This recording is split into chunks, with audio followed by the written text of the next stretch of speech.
살다 보면은 유행이란 게 있어요. 유행이란 게. 그래서 한때 막 따라가던 게 있고 지금 또 새롭게 따라가는 게 있는데, 과거에는 이제 비트코인이나 이런 코인들이 이렇게 뭔가 투기성이라고 많이 느껴졌는데, 최근에 이제 트럼프가 이제 집권을 하면서 이게 거의 뭐 안전자산처럼 느껴져서 이제 너도 나도 뭐 코인은 해야지 뭐 하면서 이렇게 갑니다. 근데 뭐 코인만 그럴까요?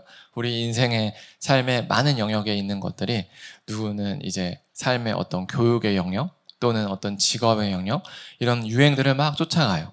그래서 막 쫓아가면 많은 사람들이 가니까 되게 안정감을 많이 느끼는데, 근데 어느 순간에 어떤 질문 앞에 서냐면, 내가 이걸 왜 하지? 라는 질문 앞에 섭니다. 그러면 이제 문득 이런 생각이 드는 거죠. 나는 누구고 여기는 어딜까? 그러면서 인생에 갑자기 방향성을 탁 잃어버리는 순간들이 온다는 거죠. 그래서 우리는 이렇게 우리의 인생의 어떤 딱 지점마다 이런 질문을 던져봐야 돼요. 내가 잘 살고 있나? 그리고 잘 산다 그러면 그 기준이 뭐지? 이 질문을 던져봐야 됩니다. 그런데 이 질문에 대한 답을요, 바로 오늘 본문이 주고 있습니다. 그래서 오늘 설교를 여러분들이 잘 들어보시면, 내가 과연 삶의 방향성을 잘 가지고 가고 있나? 또 내가 잘 살고 있나? 라는 이 질문에 대한 답을 아실 수 있을 겁니다. 사실 오늘 이 본문을 작성한 바울도요, 어떤 시대를 살고 있었냐면 혼란의 시기를 살고 있었어요. 어떤 면에서 혼란의 시기였냐면 교회 차원에서의 혼란의 시기를 살았습니다. 왜 그랬냐면 지금은요, 교단도 있고요, 교리도 다 체계가 잡혀 있어요. 그래서 여러분이 온 모두의 교회는 대한예수교 장로회라는 그 장로회라는 교단 안에 있는 거죠. 그 장로회라는 그 교단을 구성하는 교리도 있는 거예요. 그런데 바울 시대 때는 장로회 이런 게 있었을까요? 없었어요. 뭐 교단과 교리 이런 게 없었겠죠. 그냥 예수님 믿는 사람만 있었을 뿐이에요. 그러다 보니까 문제가 뭐였냐면 이단이 누군지 잘 모르는 거예요. 이단이. 그래서 바울 시대에 고린도 교회에 어떤 사람들이 많이 들어왔냐면, 나는 선생님이야, 예수님을 가르쳐준 선생님이야 라면서 들어와서 바울과 다른 얘기를 하는 사람들이 많이 들어왔던 거예요. 근데 문제는 그들이 좋은 복음을 가르치면 되는데 이상한 이야기를 하는 거예요. 그러면서 바울이 잘못됐다고 얘기를 하는 거죠. 그러니까 고린도 교인들 입장에서는 누구 말이 맞는 거야? 이렇게 이제 헷갈리게 되는 거죠. 이런 혼란의 시기 가운데 있었던 겁니다. 이때 바울은 그 고린도 교인들이 잘못 가는 걸 막기 위해서 자기가 진짜고 자기를 지금 음해하는 저 사람들이 가짜라는 걸 밝혀야 했던 거예요. 그래서 이런 배경 가운데 오늘 본문을 쓴 겁니다. 이걸 잘 기억해서 한번 우리 본문을 같이 한번 보겠습니다. 11절이에요. 우리는 주의 두려우심을 알므로 사람들을 권면한다 라고 얘기를 해요. 이게 무슨 말이냐면 이거예요. 우리는 바울이고, 그리고 주의 두려우심을 안다는 건 예수님께서 다시 오시면 종말의 심판대가 시작되어서 내가 사도로서 그 앞에서 평가를 받아야 된다는 걸 안다는 거예요. 그래서 자기는 그냥 뭐 잘못된 게 있으면 모른 척 못 지난다고 한다는 거죠. 왜요?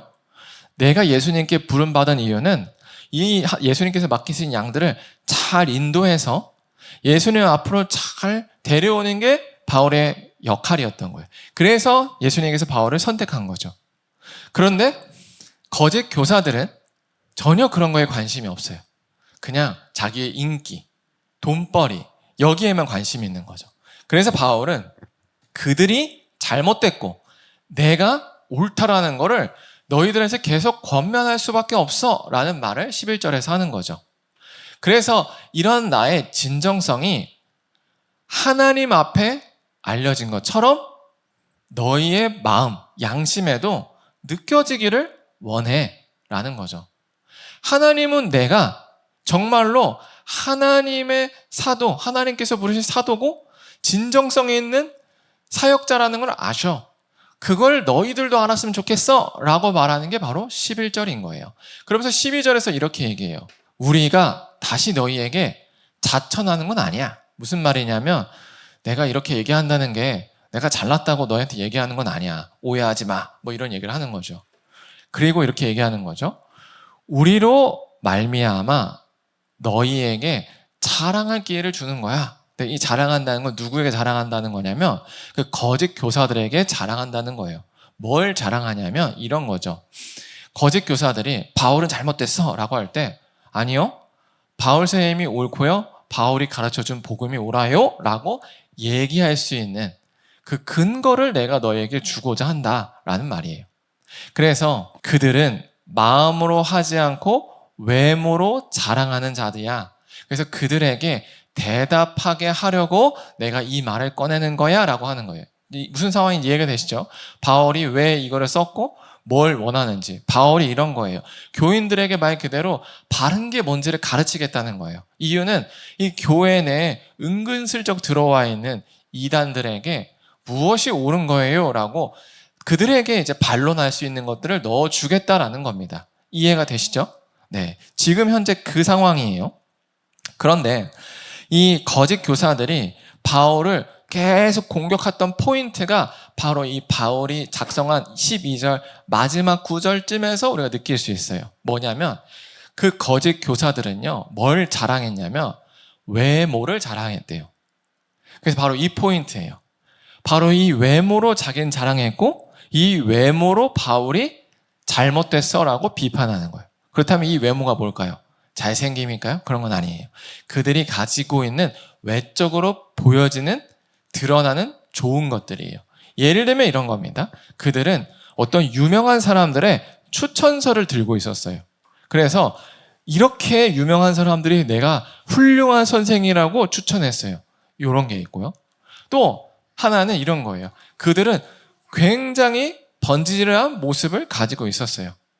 그리고 또 말솜씨가 탁월했죠. 그래서 이렇게 얘기하는 거예요. 야, 바울이 그리스도의 사도야? 근데 걔는 행색이 왜 그래? 하나님은 크고 전능하신 분이야. 그래서 그 전능하신 분이 보낸 사람이라면 그렇게 초라한 행색이 말이 돼? 그게 초라하다는 건 뭘 의미하겠어? 걔는 끈 떨어진 애란 얘기야. 날 봐, 나 이렇게 화려하지? 그게 무슨 말이야? 복을 많이 받았다는 얘기야. 그러니까 내가 진짜고 걔는 가짜야 라는 논리로 바울을 공격했다는 거예요.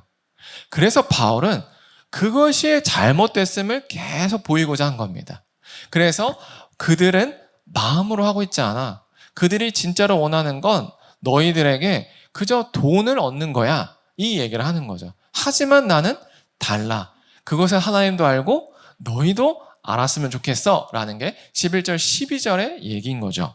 그래서 바울이 이렇게 얘기하는 거예요. 뭐냐면 우리가 만일 그들이 말하는 것처럼 제정신이 아니고 끈떨어진 사람이라면 그것은 내가 제정신이 아닌 게 아니라 하나님을 위해서 미친 거야. 그리고 만약 내가 온전한 정신이라면 그건 너희를 위한 거야 라는 거예요. 이게 이해가 안 되죠? 무슨 말이냐면 이거죠. 그 사람들 눈에 바울은 행색이 초라해요. 막 고난을 스스로 자청하고 고난 가운데 막 즐기는 것 같이 보이는 거예요. 제정신이 아닌 것 같죠. 그런데 바울은 이렇게 얘기해요. 내가 고난마저 과감하게 선택해서 마치 미친 사람처럼 보이는 건 하나님께서 그 길을 원하시기 때문이야. 반대로 내가 그들이 말하는 것처럼 너무나도 세속적으로 보여지고 너무나도 내가 이제 하나님을 떠난 것처럼 보일 때도 그것은 너희 한 영혼을 구원으로 인도하기 위한 거야 라는 거죠. 그러니까 바울은요, 사람들이 어떻게 생각할까, 내가 사람들에게 어떻게 보일까를 기준으로 사역한 게 아니라 하나님을 기준으로 사역했다는 거예요. 그래서 하나님께서 원하시면 때로는 고난을 자청하기도 해요.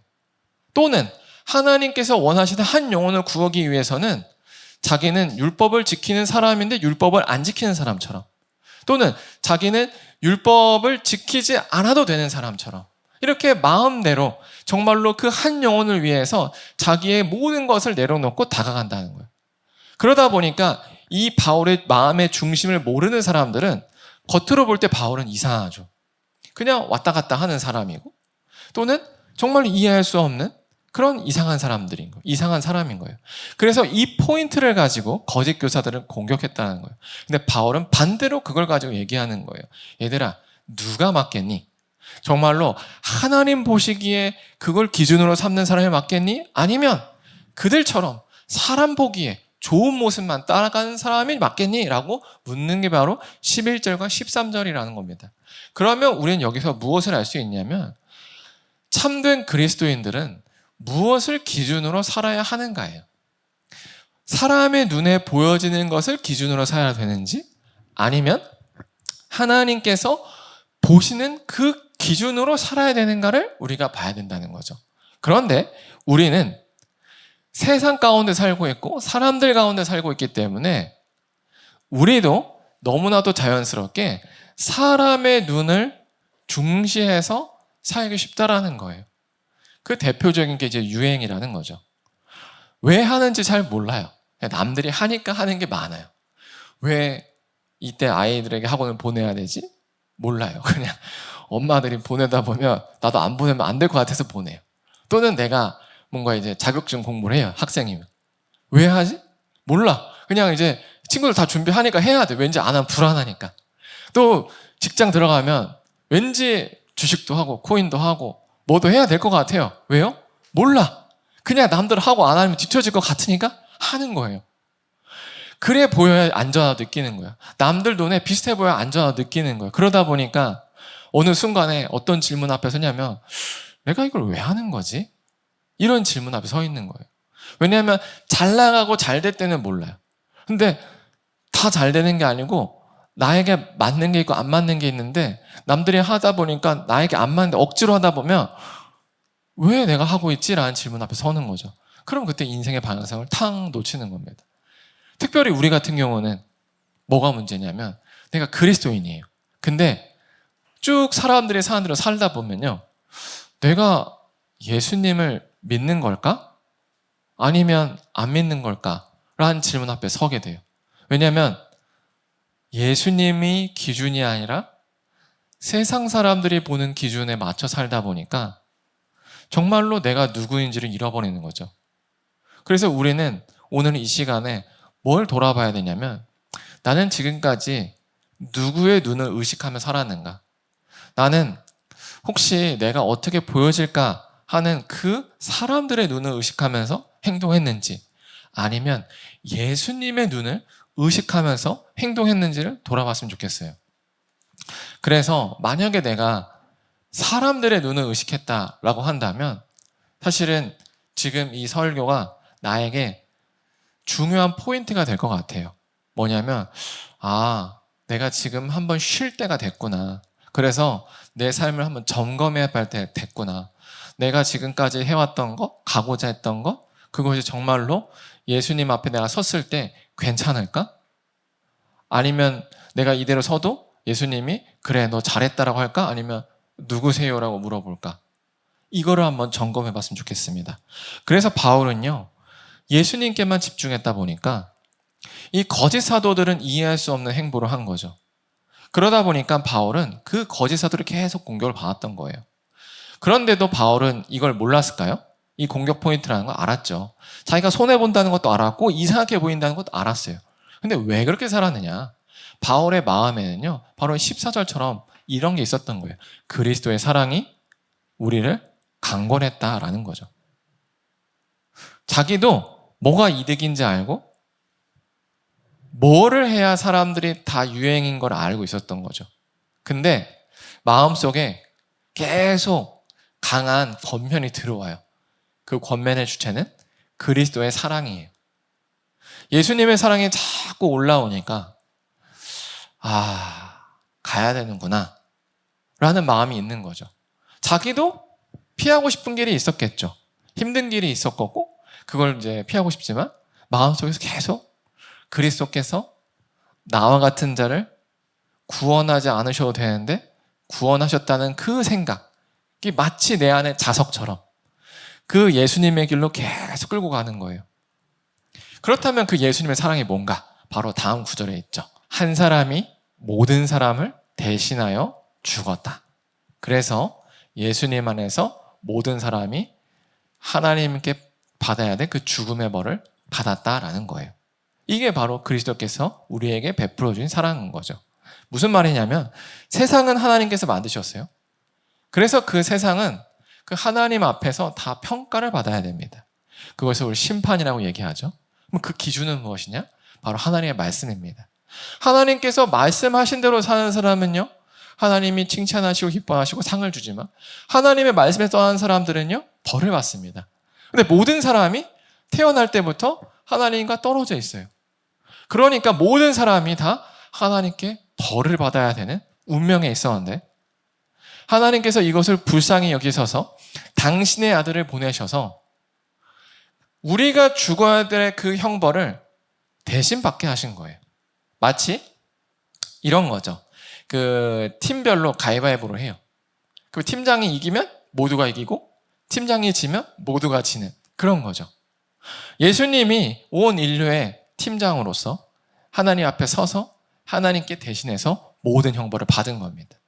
그래서 이제 하나님은 이렇게 얘기하죠. 내 아들 예수가 벌을 받았으니 이제 너희들 팀원들은 괜찮아 라고 얘기한 거예요.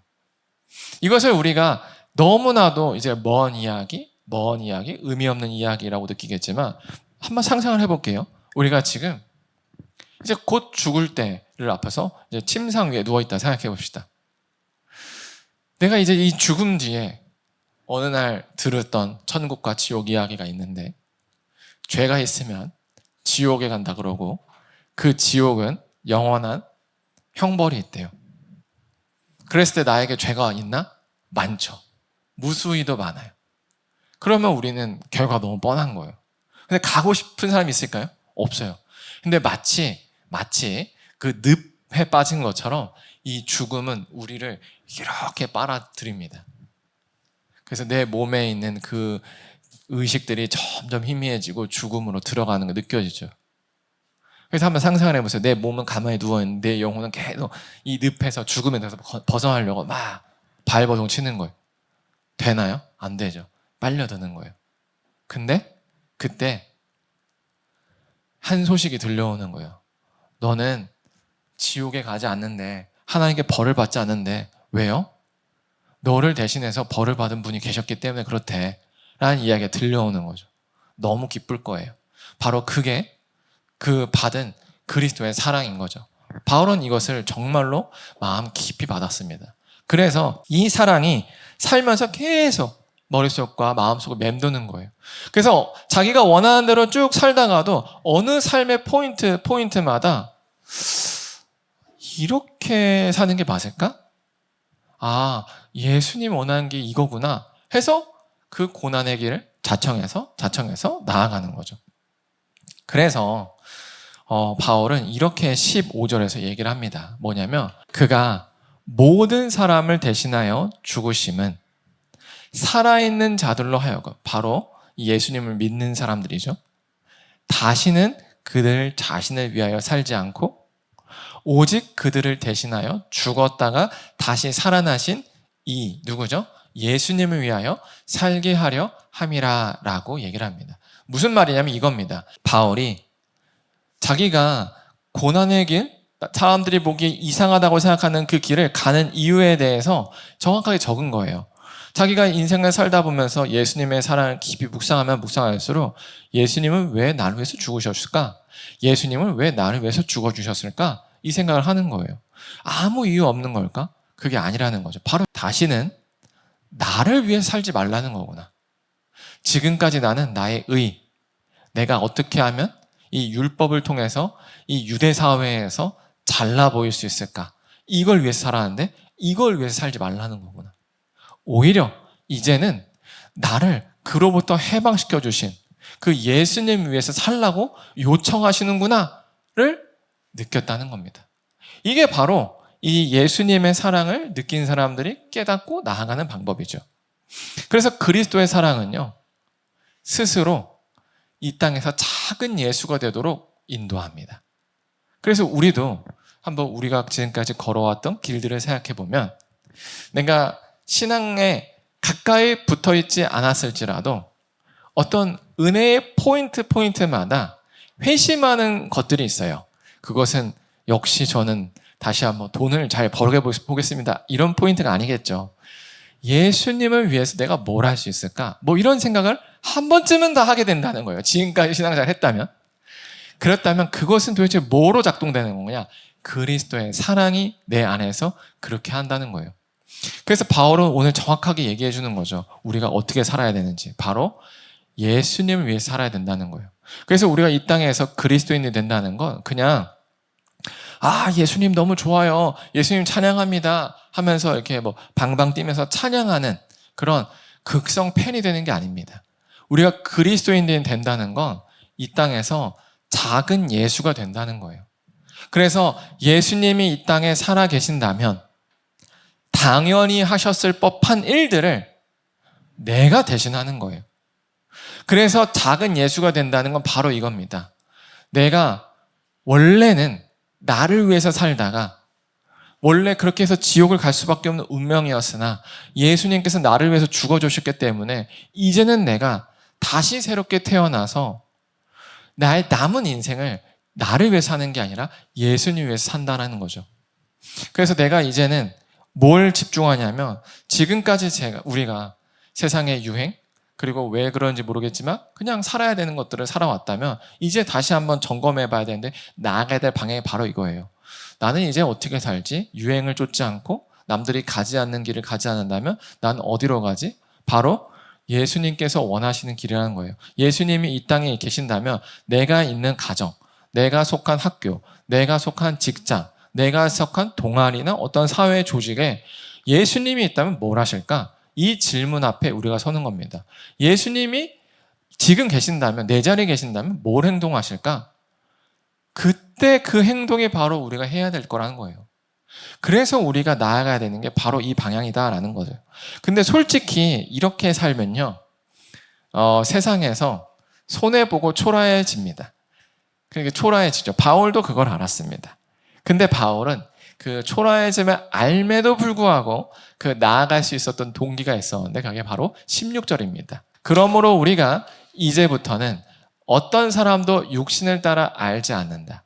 또 우리가 그리스도도 육신을 따라 알았으나 이제부터는 그같이 알지 아니하노라 라고 얘기를 해요. 여기서 육신을 따라 안다는 건 뭐냐면 그가 가진 외모에 따라서 안다는 거예요. 아까 말했던 거짓 교사들, 그 거짓 교사들이 자기가 가진 걸 자랑했잖아요. 내가 이렇게 옷이 화려해, 내가 이렇게 말솜씨가 좋아, 내가 이렇게 유명한 사람들 추천서를 받았어. 근데 바울은 없잖아. 이런 거예요. 근데 바울은 이렇게 얘기하죠. 나도 그랬어. 예요. 나도 한때는 그랬어. 이거예요. 나도 사실은 금수저야. 이거예요. 로마 시민권자야. 혈통적으로 유대인이고 내가 율법적으로는 바리새파야. 그래서 나 꽤 잘 나갔어. 이거예요. 그래서 나는 한때 예수도 그렇게 여겼어. 그래서 우리가 그리스도도 육신을 따라 알았다는 거예요. 그래서 바울은 그리스도를 없애려고 했죠. 왜냐? 육신을 따라 그리스도를 보면 별거 없거든요. 갈릴리 지방 출신, 그 아버지는 목수, 그 사람은 경제적으로는 하층민, 직업으로는 그냥 방랑성생, 그냥 여기저기 돌아다니면서 가르치는 선생인 거예요. 바울은 전혀 다르죠. 지금으로 따지면 강남 출신, 그리고 신분적으로는 미국 시민권자, 이런 거예요. 그러면서 직업적으로는 그 당시에 이제 유명한 젊은 정치인, 이런 겁니다. 그러니까 바울이 볼 때 그리스도는 우습죠. 근데 스스로 그리스도가 이렇게 얘기해요. 나는 하나님의 아들이다. 그렇게 얘기하니까 이제 어처구니가 없는 거죠. 이런 천한 것이 어디 감히. 바울이 그랬다는 거예요. 우리도 그리스도가 육신을 따라 그런 줄 알았어. 근데 이제는 그렇지 않아 라는 거예요. 그래서 나는 나를 볼 때도 그리고 다른 사람을 볼 때도 그렇게 보지 않는다 라고 얘기를 해요. 그런즉 누구든지 그리스도 안에 있으면 새로의 피조물이다. 이전 것은 지나갔으니 보라 새 것이 되었도다 라는 겁니다. 무슨 말이냐면 과거에 내가 자랑했던 것들이 다 지나갔다는 거예요. 자기는 로마 시민권자가 자랑이었고 내가 율법을 잘 지켜서 바리새파가 되었다는 게 자랑이었고 또 내가 젊은 정치인으로서 그 유대 사회의 젊은 오피니언 리더로 살고 있는 게 자랑이었는데 그건 다 지나갔어. 내가 예수 안에 들어와 보니 그건 다 헛된 것이고 정말로 귀한 것은 내가 구원받았다는 사실, 그리고 예수님께서 다시 오실 때 그 종말의 심판대 앞에 그런 걸 자랑하는 자들이 다 심판받는다는 사실이야. 그리고 나는 오히려 지금처럼 예수님을 따라서 작은 예수로 초라한 길을 걷지만 그것 때문에 종말의 심판대 앞에 섰을 때 내가 큰 영광을 받을 거야. 난 그렇게 새롭게 된 사람이야. 이걸 얘기하는 겁니다. 그런즉 누구도 이제 그리스도 안에 있으면 육신의 것으로 평가받는 게 아니라 종말의 심판대에서 예수님의 기준으로 평가받는다라는 얘기인 거죠. 그래서 우리도 이 기준을 가지고 우리의 삶을 돌아볼 필요가 있어요. 내가 세상의 것을 막 쫓아가는 거예요. 왜 쫓아가죠? 그게 있으면 내가 꽤 괜찮아 보이거든요. 어느 정도의 자산, 어느 정도의 실력, 어느 정도의 스펙, 이런 게 있어야 나도 어디서 이렇게 어깨 움츠러들지 않고 고개 좀 들고 이렇게 살 수 있다고 생각하는 겁니다. 그게 자랑인 줄 알고 그것을 위해서 열심히 달려간 거예요. 근데 어느 날 보니까 왜 이렇게 살지? 이렇게 의문 앞에 쓸 때 우리는 생각하는 거죠. 예수님을 따라 살아야 됐구나. 그래서 작은 예수로 살려고 하니까 두려움이 덜컥 들어요. 뭐냐면 예수님을 따라가 산다고? 예수님처럼 산다고? 그럼 나는 이제는 내가 그동안 선망했던 저 사람들이랑 어울리지 못하는 거야? 그러면 나는 그동안 내가 초라하다라고 비판했던 저 사람처럼 되는 거야? 싫은데? 라는 게 덜컥 든다는 거죠. 그게 바로 육신을 따라 평가했다는 바울의 과거의 모습인 거예요. 근데 그렇게 보면 그리스도도 초라한 존재일 뿐이에요. 목수의 아들, 마곡간에서 태어난 사람, 평생 뭐 하나 제대로 이룬 거 없이 사람들에게 인기몰이 좀 하다가 어느 날 십자가에서 죽은 사람, 이거에 불과합니다. 근데 우리가 진정으로 그분이 우리 삶의 구원자요, 진리요, 길이라고 믿는다면, 그래서 그분이 나를 구원해줬다고 믿는다면 우리는 그 사람의 길을 따라가는 게 맞죠. 그리고 그 사람의 길이 초라하다고 느꼈던 나의 생각도 바뀌어야 됩니다. 뭘 기준으로? 바로 종말의 심판대를 기준으로 바뀌어야 되는 거예요. 왜냐하면 그 종말의 심판대 앞에 딱 섰을 때 한번 생각해 볼게요. 지금 우리가 종말의 심판대에 서면 이 느낌입니다. 한 분 한 분 나올 거예요. 여러분이 그동안 무엇을 가졌는지 누렸는지 다 중요하지 않아요. 끝났으니까요. 지금 중요한 건 앞으로 이 TV에 여러분들이 과거에 어떻게 살았는지가 다 나온다는 게 중요하죠. 그래서 그 다음 장면이 뭘까? 이게 중요한 거예요. 왜요? 다른 사람들이 다 보고 있고 예수님도 보고 있으니까 그 앞에 내가 무엇으로 영광을 받을지, 무엇으로 수치를 받을지가 기준이 달라진다는 거죠. 사람들 사이에 있을 때는 사람이 기준이기 때문에 이 사람보다 내가 더 갖고 이 사람보다 더 누릴 때 내가 영광을 받지만 예수님 앞에 서게 되면 더 이상 그게 기준이 아니죠. 예수님이 기준이 돼서 저 스크린 앞에 내가 그동안 어떻게 살았는지가 드러날 건데 그 행동의 선택들이 예수님을 따라서 선택했는지 아니면 사람의 눈을 따라서 선택했는지가 나의 영광과 수치가 달라질 거예요. 과거에는 사람을 따라서 선택했던 게 나의 영광인 줄 알았지만 그 선택이 예수님 앞에 서면 부끄러움이 됩니다. 기준이 완전히 바뀐다는 거죠. 그래서 바울이 이렇게 얘기한 거예요. 보라, 이전 것은 지나갔다. 이제 우리는 새 것이 되었도다. 평가 기준이 바뀌었다는 거예요. 그래서 그 평가 기준, 종말의 심판대 앞에 예수님 앞에 우리가 섰다는 그 평가 기준을 가지고 우리가 이제 살아가야 된다는 것을 꼭 기억했으면 좋겠습니다. 그래서 우리가 오늘 이 시간에 무엇을 돌아봤으면 좋겠냐면 내가 지금까지 이걸 왜 했지? 내가 왜 살았지? 뭘 추구했지에 대해서 누구보다 누구의 눈치를 보았는가? 사람인가? 예수님인가? 그래서 만약에 내가 예수님의 길을 따라야겠다라고 할 때는 그냥 예수님 좋아요 예배 드리는 게 아니라 내 삶에 예수님이 계신다면 뭐 하실까? 라는 질문 앞에 우리가 대답을 해야 되는 거예요. 내 가족에서 예수님이 계시다면, 내 직장에 예수님이 계시다면, 나는 예수님은 뭘 하시지? 여기에 대답해서 내가 반응을 해야 되는 거예요. 근데 반응을 할 때, 야, 이렇게 되면 뭐가 문제다? 평가 기준이 문제다는 거예요.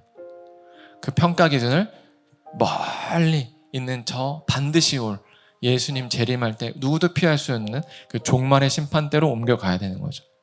그래서 그 종말의 심판대 앞에 섰을 때, 예수님이 앞에 있을 때 그 기준에 부끄러울까 영광일까를 두고 선택해 가야 된다.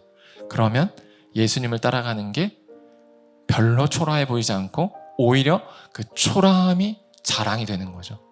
바울이 얘기하는 것처럼 자랑이 되는 거예요. 그래서 이제 우리는 새 것이 되는 겁니다. 초라함을 자랑으로 알고 오히려 사람들 눈에 영광 받는 것이 예수님 앞에서 초라해진다는 걸 느끼면서 가는 우리 모두가 되었으면 좋겠습니다.